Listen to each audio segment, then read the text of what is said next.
Price Lord. இந்த செவ்வாய்க்கிழமை காலையிலே உங்களை சந்திப்பதில் மிகுந்த சந்தோஷம்.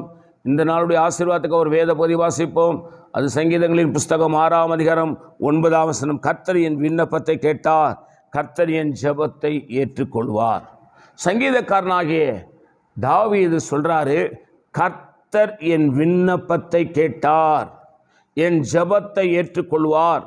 இதை கேட்டுக்கொண்டிருக்கிற தேவ பிள்ளையே, ஆண்டவராகிய கர்த்தர் உன்னை பார்த்து சொல்லுகிறார், உன் விண்ணப்பத்தை அவர் கேட்டார், உன் ஜெபத்துக்கு ஆண்டவர் பதில் தருகிறார், உன் ஜெபத்தை ஏற்றுக்கொள்வார். நீ பயப்படாதே. நீண்ட நாட்களாக நான் ஜெபிக்கிறேன், எத்தனையோ காரியங்களுக்காக ஜெபித்துக்கிட்டே இருக்கிறேன், வருஷ கணக்கில் ஜெபிக்கிறேன், ஒரு பதிலும் வரவில்லை. நீ கேட்கலாம். ஆண்டவர் இந்த காலை வேளையில் உன்னை பார்த்து சொல்கிறார், உன் விண்ணப்பத்தை அவர் கேட்டார், உன் ஜெபத்தை ஏற்றுக்கொண்டிருக்கிறார். நீ பயப்படாதே. கர்த்தருடைய ஆவியானவர் சொல்லுகிறார், உனக்கு பதில் சீக்கிரமாய் வரும். நீ அவரை நோக்கி கூப்பிட்டுக்கிட்டே இரு. இயேசுவே எனக்கு இறங்கும், இயேசுவே என் ஜெபத்தை கேளும், இயேசுவே என் விண்ணப்பத்தை கேளுன்னு சொல்லு. அப்படியே உன்னை ஆசீர்வதிப்பார். நான் உனக்காக ஜெபிக்கிறேன். பரிசுத்த பிதாவே, நீ எங்களோடு என்னோடு பேசுகிற நல்ல வார்த்தைகளுக்காக ஸ்தோத்திரம். இந்த வார்த்தையின்படி ஆசீர்வதி.